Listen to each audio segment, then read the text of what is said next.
Assalamualaikum warahmatullahi wabarakatuh. Waalaikumsalam. Audiens Radar Indonesia News.com dan etnikom.net. Kali ini kita akan membahas peran yang sangat urgent. Sebuah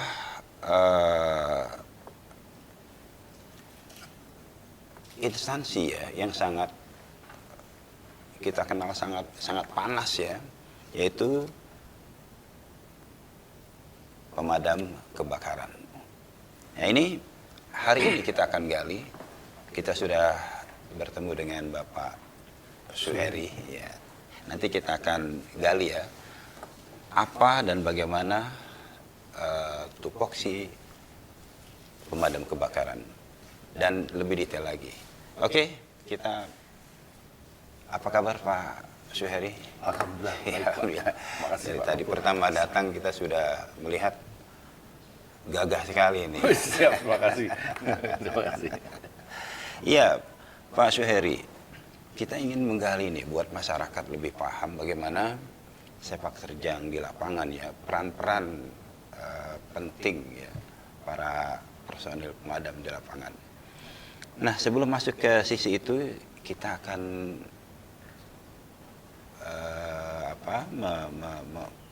mengorek tupoksinya lebih dahulu. Oke. Bagaimana tupoksi di instansi yang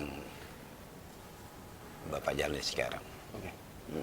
Terima kasih Pak Oke. Gubernur dari Media Indonesia Radar News.com Oke. dan Media Indonesia Radar News.net ya. Ya, untuk teman-teman audiens dari Media Indonesia Radar News.com, Ya, Radar tentu Indonesia.com. tugas daripada Dinas Penanggulangan Kebakaran dan Penyelamatan Provinsi DKI Jakarta. Sebelumnya saya perkenalkan, saya Suheri selaku Kepala Bidang Operasi Dinas Penanggulangan Kebakaran dan Penyelamatan Provinsi DKI Jakarta yang membidangi terkait dengan operasi pemadaman dan operasi penyelamatan. Nah, di sini dalam pelaksanaan tugas kita dipayungi oleh sebuah peraturan gubernur tentunya, nomor 57 tahun 2002 tentang organisasi dan tata kerja Dinas Penanggulangan Kebakaran. Salah satu tugas utamanya adalah di sini terkait dengan pencegahan, pemadaman kebakaran dan penyelamatan. Ya. Nah, kalau dikenal dalam Permendagrinya sih ada Pancadharma, tapi mungkin masyarakat lebih mengenal bagaimana pencegahan kebakaran. Ya. Dan layanan-layanan yang diberikan kepada masyarakat tentunya bukan apapun judulnya, selama kita masyarakat meminta layanan, kita insya Allah selalu hadir. Selalu hadir ya. Melalui kontak telepon nomor 112. Tiketing masuk ke kita, nanti pos terdekat akan diluncurkan supaya responnya lebih cepat.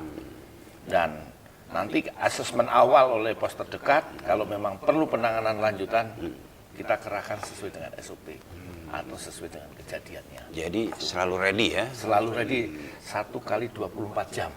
1 kali 24 jam. Around the clock ya Pak ya. Iya, siap. Oke, siap itu Pak. Oke Pak, masuk ke poin berikutnya.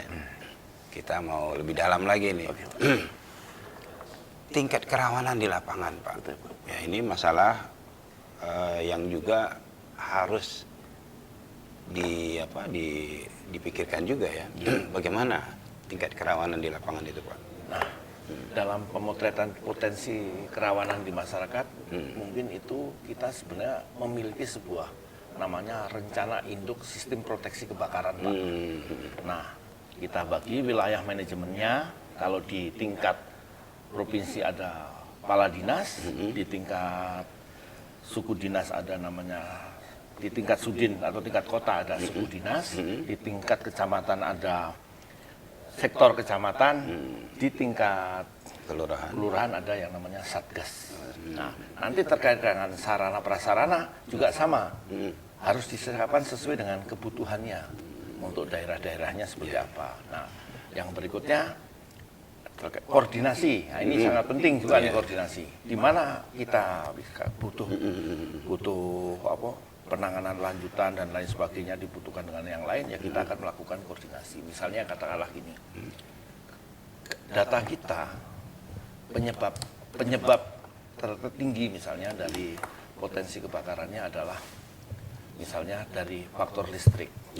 Nah, arus listrik nanti kita background lagi, ada beberapa kasus misalnya. Pertama, bisa pembebanan lebih, alat tidak standar, kebocoran isolasi, atau sistem grounding yang nggak bagus, atau sambungan tidak sempurna. Nah, ini di mana masyarakat itu istilahnya yang berpotensi di situ, nanti strategi sosialisasinya adalah ke arah sana. Dan kita perlu koordinasi karena ada kewenangan yang lain misalnya yang tidak menjadi kewenangan dengan kita. Contohnya misalnya kalau kebanyakan dengan peralatan tidak standar, tentu bagaimana kita akan berkoordinasi dengan Badan Standarisasi Nasional supaya diproduk peralatan-peralatan terkait kelistrikan yang berstandar SNI untuk melindungi masyarakat. Nah, ini juga bisa dijadikan kebijakan melalui Kemenperin, bisa menjadi SNI wajib. Jadi semua peredaran peralatan yang ada di sesuai SNI ya. Ini standar, artinya untuk kepentingan keselamatan masyarakat intinya di situ. Nah, ini banyaklah yang harus dikerjakan dari SDM kan tadi ada sisi kita juga, ada sisi masyarakat. Nah, masyarakat itu adalah konteksnya bagaimana kita melakukan pemberdayaan.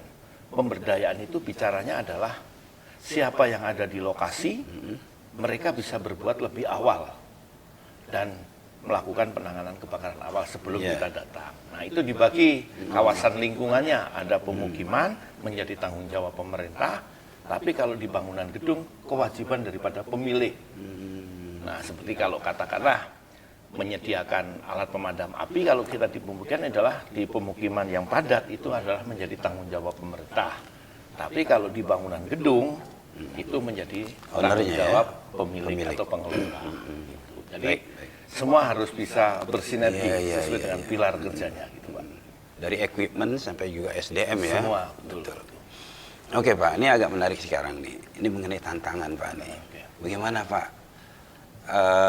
tantangan yang paling sering dihadapi para personel nih di lapangan? Nah, kalau terkait bicara tantangan tentu tidak luput dari perkembangan teknologi dan tingginya aktivitas. Di sebuah kota, tingkat aktivitasnya tinggi, tentu frekuensinya adalah juga kebakarannya tinggi. Kalau penurunan frekuensi, kita tinggal lihat dari data hasil investigasi lapangan seperti apa. Katakanlah data terbesar adalah katakanlah faktor listrik, ya kita harus melakukan sebuah program bagaimana supaya bisa menurunkan frekuensi. Katakanlah, oh itu tidak ada kewenangan dengan pemadam kebakaran, kita harus koordinasikan sehingga permasalahan itu yang terdiagnosa sesuai dengan kebutuhan. Nah, perlakuan pemberdayaan masyarakat tentu targetnya adalah supaya masyarakat bisa menangani awal. Jadi capaian kinerjanya adalah penanganan kebakaran di tahap awal supaya masyarakat bisa berbuat. Nah, dikasih kalau di bangunan gedung ada yang namanya fire safety manager. Di situ ada sebuah struktur organisasi dalam kondisi aman mereka memelihara peralatan terkait keselamatan kebakaran. Dalam kondisi darurat dia bisa menggunakan. Dia atur organisasinya baik jam kerja maupun di luar kerja. Tapi sama di masyarakat juga tanggung jawab kita untuk memberikan peralatan. Supaya dia bisa berbuat lebih awal untuk menekan kerugian. Jadi target capaian kalau menurunkan sesuai dengan data yang ada sehingga frekuensi bisa diturunkan. Tapi kalau bicara pemberdayaan masyarakat lebih mengarah pada capaiannya adalah kebakaran yang bisa ditangani oleh masyarakat. Baik. Menarik ya Pak ya. Oke Pak, kalau kita di lapangan itu Pak ya sangat sangat bergantung juga dengan sarana dan prasarana itu. Bagaimana yang Bapak hadapi sekarang? Apakah sarana dan prasarana yang ada di tingkat pusat di provinsi dengan yang ada di wilayah-wilayah underbow-nya ya, itu sudah dirasa cukup belum sarana dan prasarana yang ada sekarang Pak? Kalau untuk bicara DKI, katakanlah ada 267 kelurahan. Kewajiban untuk menyediakan pos sesuai dengan amanat Perda 8 tahun 2008, setiap kelurahan itu harus tersedia. Nah ini sementara ini masih tersedia 129 kurang lebih. Nanti mungkin data lengkapnya bisa kita kasih. Iya. Itu. Jadi ada yang APBD, ada yang kolaborasi atau kerjasama melalui MOU. Itu ada. Jadi intinya tanggung jawab pemeliharaan dan tanggung jawab apa nanti sesuai dengan ininya. Terkait katakanlah infrastruktur kota, penanggulangan kebakaran seperti sumber air. Mungkin kalau sumber air kita masih mengandalkan sumber air alam. Sedangkan kebutuhan untuk pemadaman kebakaran itu adalah kelangsungan air. Bagaimana kita memastikan kelangsungan air? Makanya dibuatlah yang namanya SOP. SOP itu menyangkut terkait dengan pengerahan sumber daya, baik peralatan, SDM, dan lain sebagainya. Kita ada mengenal yang namanya SOP. Pertama, itu standarnya kita adalah kalau setiap kejadian kebakaran adalah meluncurkan 4 unit pompa. Plus 1. Nah, plus 1 itu disesuaikan kebutuhannya. Nanti kebutuhannya disesuaikan katakanlah, oh di sini pemukiman. Berarti pemukiman itu ada sumber air. Nah, setiap kelurahan kita sudah memiliki sebuah rencana operasi. Rencana operasi itu seperti apa? Berbuat apa dan lain sebagainya, sumber daya yang harus dikerahkan apa, itu sudah terseluruh. Memang katakanlah kali itu panjang, katakanlah itu. Tapi yang bisa diakses mobil pemadam itu terbatas.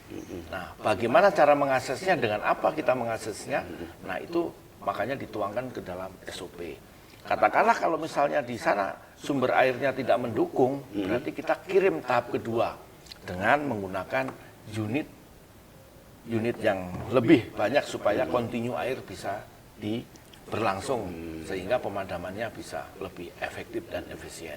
Nah, nanti pola pemadamannya ada yang namanya statis, ada yang dinamis, ada yang campuran. Kalau statis kontinu sumber airnya sudah tersedia di daerah situ. Tapi kalau belum tersedia berarti butuh sumber unit yang lain untuk memastikan kelangsungan air.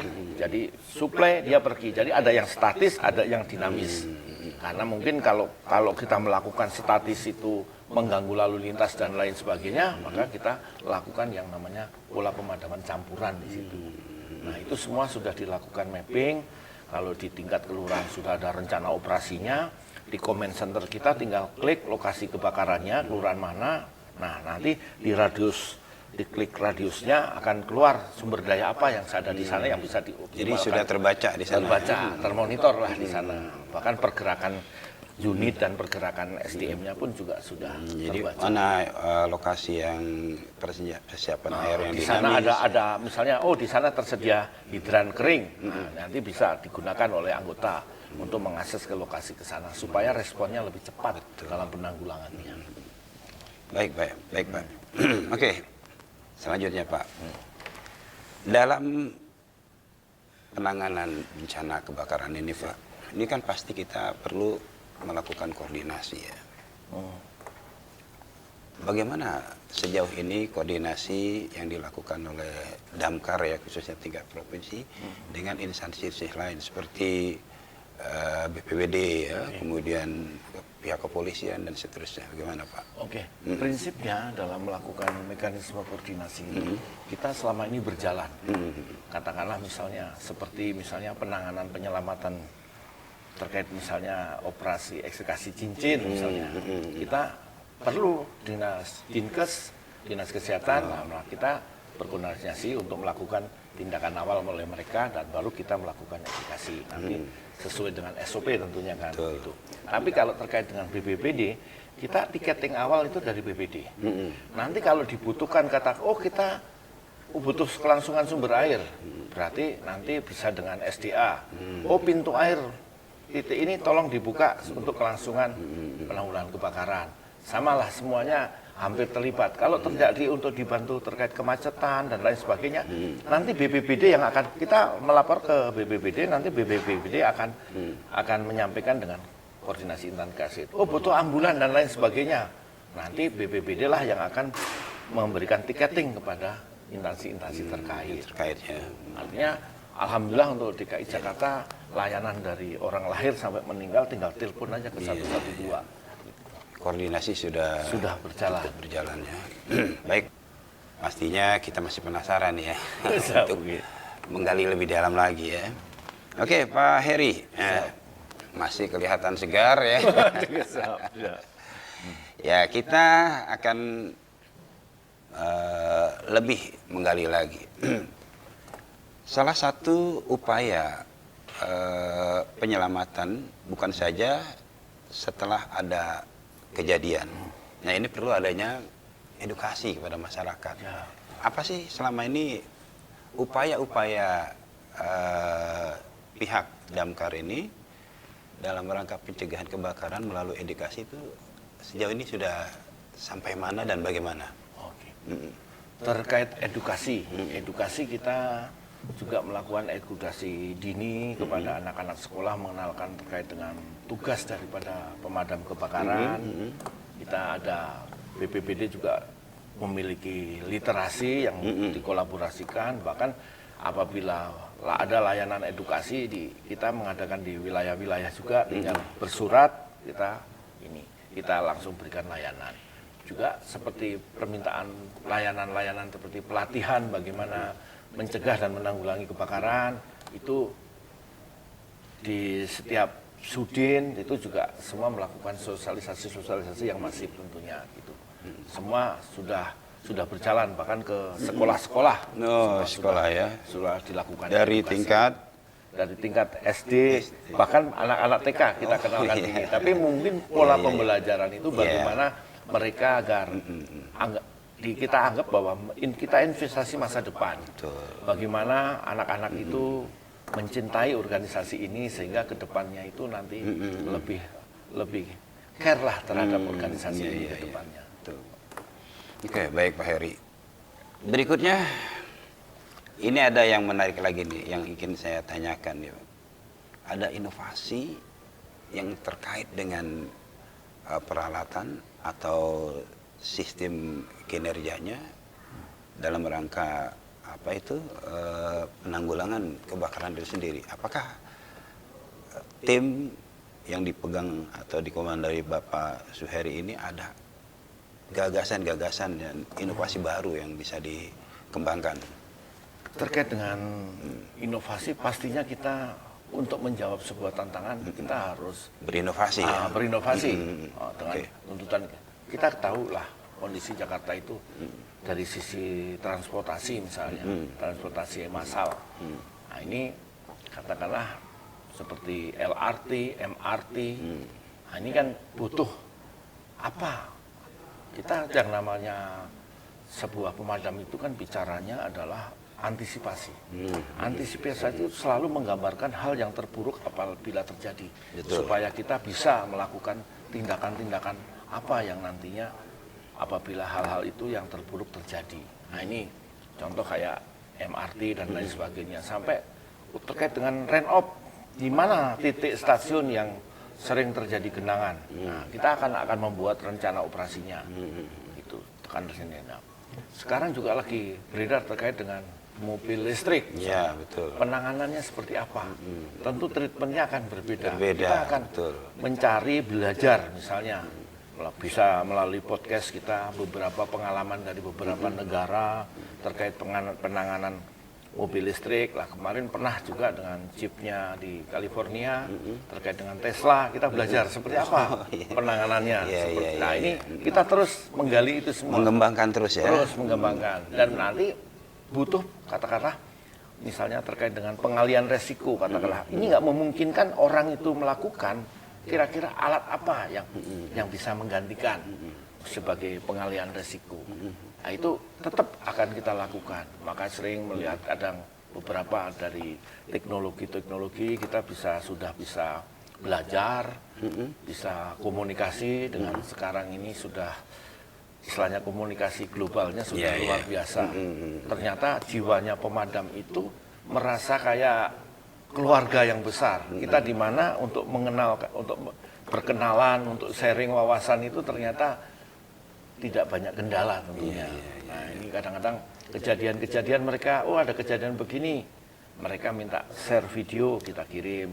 Ada kejadian apa di ini, kita juga bisa diskusi. Jadi kita bisa belajar mencari pengalaman dari kejadian juga. Nah, itu pentingnya kita membangun mobil.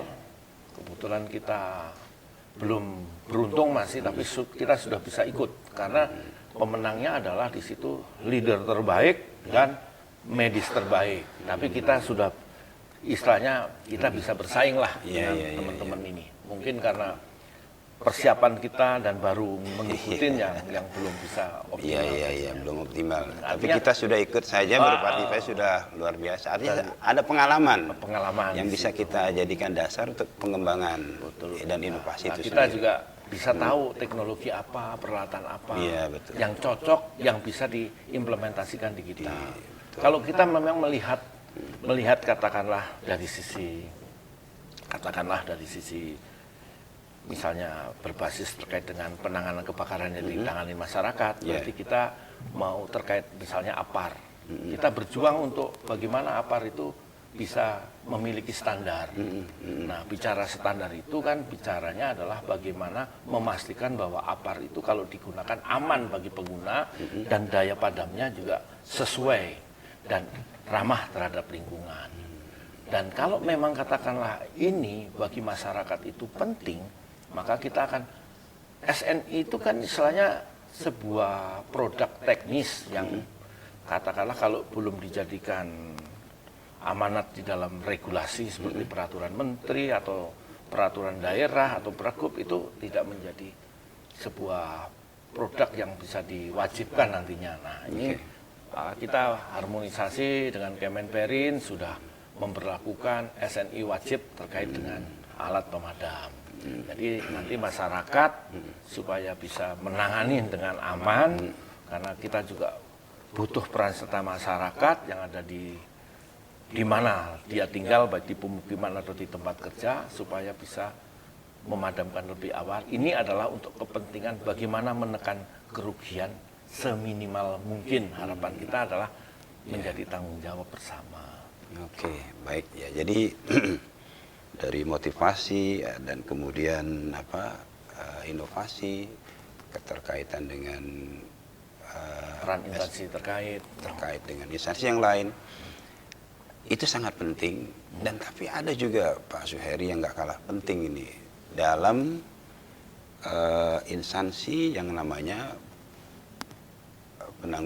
penanggulangan kebakaran ini, soliditas ini. Bagaimana Pak Suheri sebagai leader ya, itu mempertahankan dan membentuk tim yang solid? Oke, terima kasih. Memang kalau terkait dengan bagaimana sebuah layanan organisasi tidak boleh turun, kalau perlu minimal bertahan atau meningkat. Walaupun dengan ada terkait SDM misalnya kebijakan ada peranan di pemerintah pusat, tapi bagaimanapun kita tetap bisa memberikan layanan. Contohlah data SDM yang sekarang idealnya adalah kita di atas 10.000 lah. Kalau kita hitung satu unit adalah 6 orang, jumlah kelurahan 267, itu hitungannya tinggal kita kalikan lah. Kondisi itu dari sisi kuantitas. Nah, belum kita bicara kualitas. Kualitas ya. Ini SDM kita itu sudah separuh, hampir 1.000 lebih adalah PJLP. PJLP itu pengadaan jasa lainnya yang dikontrak setiap tahun. Nah, ini juga menjadi tantangan kita. Apapun judulnya, bagaimana kita memberikan kepastian layanan, tapi masa depan dari mereka itu tidak istilahnya mereka tidak merasa ada kejelasan misalnya. Nah, ini tantangan kita juga tentunya. Nah, itu menjadi sebuah bagaimana kita menjadikan solusi agar mereka tetap memiliki secara kualitas dan secara kualifikasi maupun kompetensi di situ. Ini menjadi salah satu tantangan. Itu menurut saya dari sisi SDM adalah tantangan. Jadi tapi kalau PR juga ya. Tapi kalau katakan secanggih teknologi apapun, kalau tingkat kualitas SDM-nya tidak mendukung, mereka ya tidak akan bisa memanfaatkan teknologi itu. Nah, itu tantangan yang ke depan yang harus kita sikapi bersama tentunya. Ya, nanti masyarakat bisa ikut bijak mendorong agar kita tetap bisa eksis untuk memberikan layanan kepada masyarakat khususnya. Wah, sudah cukup detail juga ya. Ya, moga-moga audiens yang mendengar ya, ini dapat pencerahan dan dapat memahami ya bagaimana sepak terjang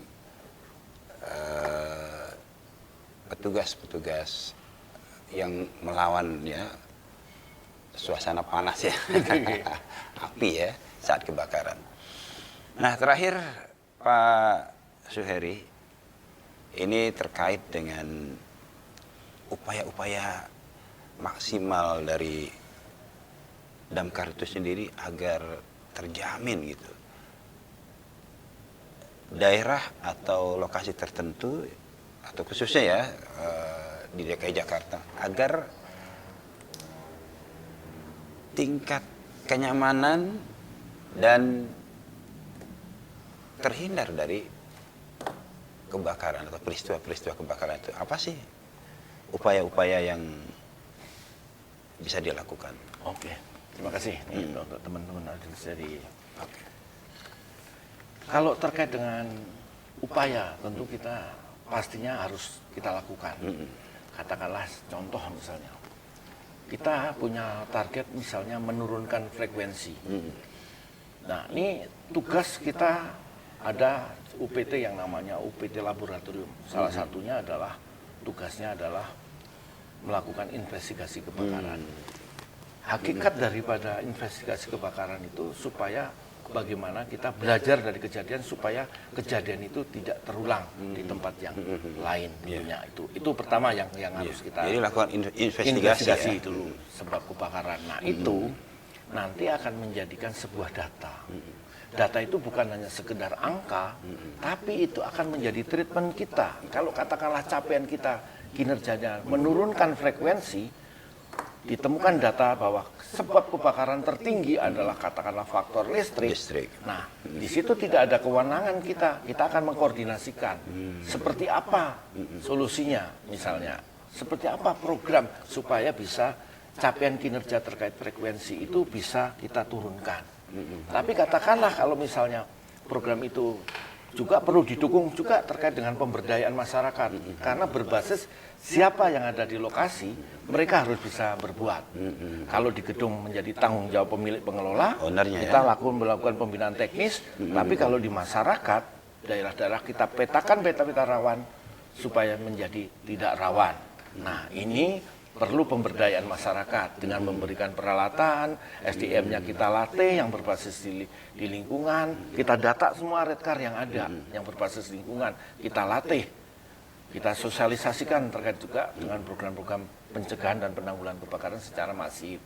Nah, ini terkait dengan penanggulangannya, tugas pemadam pun kita akan menggunakan media apa, katakanlah pilihan, katakanlah yang bisa lebih efektif dan efisien memadamkan sehingga kerugiannya bisa diminimalkan. Terus kita akan gali itu semua. Artinya supaya terkait dengan kualitas dan kuantitas ini menjadi sebuah solusi yang terus bisa kita kembangkan. Nah, ini sekali lagi bahwa hakikat dari investigasi itu bukan hanya sekedar angka, tapi itu bisa menjadi sebuah program, menjadi sebuah solusi ke depan. Kalau katakanlah capaian target terkait dengan frekuensi yang diturunkan, nah ini data inilah yang terus kita jadikan programnya. Nah, nanti kalau supaya capaian kinerjanya di pemberdayaan masyarakat berarti adalah target kebakaran yang ditangani dengan masyarakat itu semakin terus Bisa diminimalisir ya? terus semakin banyak yang ditangani masyarakat setiap kejadian. Harapannya seperti itu. Iya. Tapi apabila terjadi, masyarakat bisa berbuat. Kalaupun mobil pemadam datang, hanya penanganan awal sehingga kerugian bisa diminimalkan. Insya Allah ke depan kalau ini bisa semua punya peran, masyarakat punya peran, instansi terkait punya peran, dinas kebakaran sebagai tugas dan fungsi juga menjalankan perannya dengan optimal. Apa sih harapan dan saran kepada masyarakat terkait dengan kebakaran ini? Nah, ini secara tadi saya sampaikan bahwa pilar kerja kita adalah peran serta masyarakat, instansi terkait, dan kita yang punya tugas dan fungsi bagaimana kita terkait dengan penanganan kebakaran itu kita punya suatu tanggung jawab bersama untuk menjaga Jakarta ini supaya tetap aman sehingga roda perekonomian terus berjalan, masyarakatnya juga sejahtera tentunya. Ya kita bayangkan aja kalau katakanlah nih Jakarta Tanah Abang bakar, nah itu kan dampak PAD daerah, dampak orang kehilangan, dampak langsung dan dampak tidak langsungnya kira-kira masyarakat bisa berhitung. Makanya mari kita jaga Jakarta dari bahaya kebakaran. Semua punya peran di sana, masyarakat yang ada, cegah kebakaran, menggunakan peralatan listrik yang standar, dan jangan sampai ada penyalaan listrik atau arus listrik yang tidak di luar pengawasan. Nah, ini tanggung jawab konsumen, ada tanggung jawab PLN, ada tanggung jawab ahli. Nah, ini semua diharapkan harus menjalankan fungsinya dengan baik. Kalau mereka tidak menjalankan fungsinya, baik instansi terkait, ya ujung-ujungnya nanti damkar lagi. Betul. Ini menarik ya, masyarakat khususnya ya, seperti Pak Heri tadi katakan, ada animal rescue. Kalau hewan masuk ke rumah ya, bisa menghubungi pihak pemadam atau damkar ya di wilayah-wilayah terdekat masyarakat ya. Kita sangat membutuhkan ya masyarakat, ya peran masyarakat juga seperti yang dipesankan sama Pak Suheri ya. Jangan meninggalkan dan menggunakan listrik yang tidak proporsional untuk masyarakat DKI. Assalamualaikum warahmatullahi wabarakatuh. Waalaikumsalam warahmatullahi wabarakatuh.